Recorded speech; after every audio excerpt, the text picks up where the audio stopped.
African Transformation Movement now saying it has formally lodged a complaint with the Public Protector calling for an investigation into the Minister of Police, Senzo Mchunu. Let's bring in the party's MP, Vuyo Zungula. Thank you for your time this afternoon. And the fact that the President says he is surprised, perhaps surprised by the timing of the press briefing held by Mkhwanazi on Sunday. But can you imagine that the President is surprised by the allegations contained in that briefing, Vuyo? We are not surprised that he's surprised, because he's forever shocked, he's forever surprised, especially when there's wrongdoing at the side of his colleagues, his ANC comrades. General Mkhwanazi, on the 5th of March this year, did speak in the Portfolio Committee on Police, and he made reference to some of the issues that he repeated on Sunday. Therefore, for the President to be someone that is shocked, that is surprised, I think he's just playing with the nation, because he wants to project himself as someone that was not aware about the challenges that is facing the police. You'll recall that even during the times of the unrest in 2021, there was a recommendation that the National Command Center, which is headed by him as a president. Previously, it did not sit. Now it came to via recommendation that it must sit. Therefore, for him not to be aware about something that is so sensitive when it comes to policing, for us, it is not surprising that he is surprised. The complaint that's now been lodged formally by your party to the Public Protector, tell us more about the kind of investigation that you're calling for, particularly into the Police Minister. The Executive Members Ethics Act guides the conduct of cabinet members in terms of issues concerning the conflict of interest, acting in good faith and in the public interest. So that is the nature of the complaint, to have the Public Protector investigate whether Mr. Mchunu did not put himself in a position whereby there was a conflict of interest between his official duties as well as his private interest, particularly as General Mkhwanazi stipulated that the political activities of Mr. Mchunu, Minister Mchunu, were funded by this Mr. Nhlanhla, and also when it comes to acting in the public interest. So we would want to find out through the Public Protector whether what informed that decision to disband a unit that is there to deal with the political killings and the killings of Amakhosi, because we know that it is something that is so prevalent, especially in KZN, and to have a unit that was effective, dealing with very, very sensitive issues. So we want to understand as to what informed that. Was that decision in the interest of the people, or it was a decision that was taken not for the benefit of South African citizens?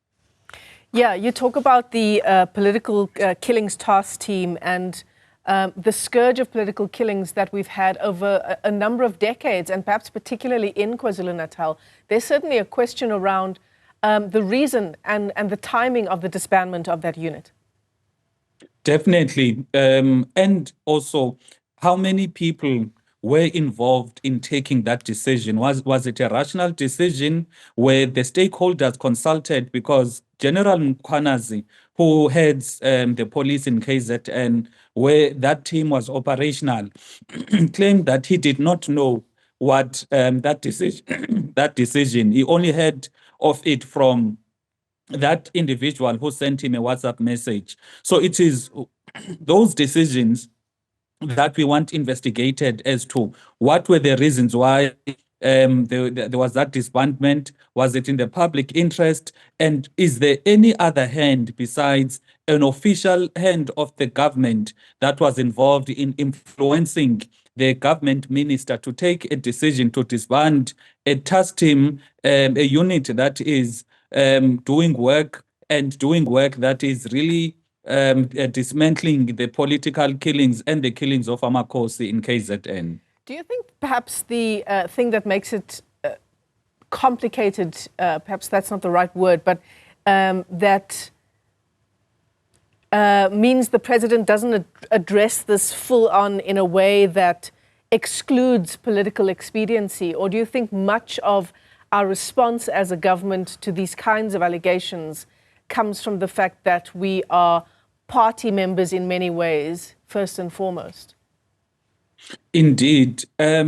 Look, the issue here is that when DA threatened to walk out of the GNU, Mr. Ramaphosa postponed his trip to Spain last week. Now, when he is hearing something that is so serious that concerns our national security, because any conflict, any misunderstanding, or any tensions in the police apparatus is something that concerns the state stability. But he relaxes and he says only when he comes back he's going to deal with the problem.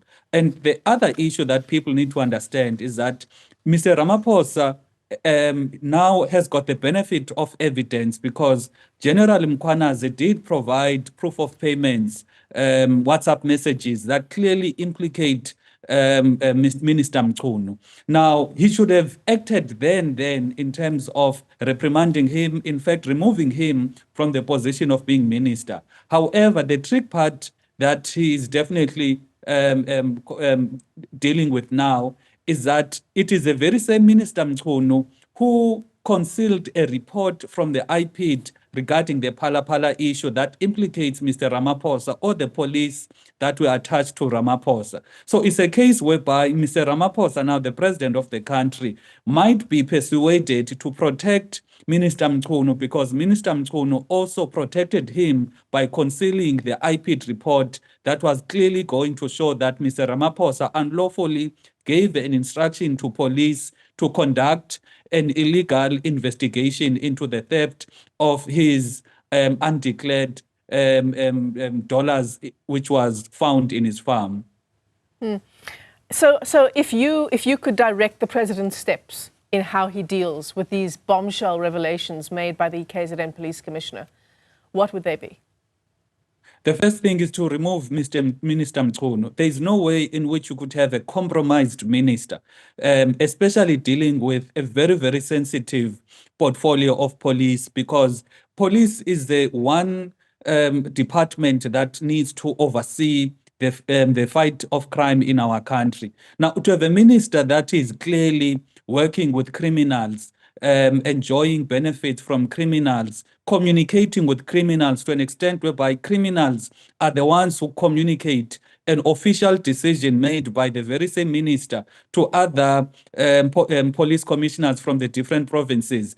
It is something that should never be tolerated. You can't have someone that is so compromised in that position, especially in the light of South Africa that has got a very, very high crime problem whereby over 70 people are murdered every day. You've got a drug trafficking problem, human trafficking problem. You've got illicit, illegal mining. So you've got all of these crimes that are happening, and the police is central in terms of dismantling all of those criminal activities. Because at the very same time, South African citizens need to have confidence that when they are stopped by policemen, it is not a rogue policeman. They need to abide by whatever instruction they are given by that policeman. Now, what General Mkhwanazi has unearthed on Sunday, it is a web of criminality that is happening, that is facilitated by people we should be trusting. Now, if Mr. Ramaphosa does not act on Mr. Mchunu, then he cannot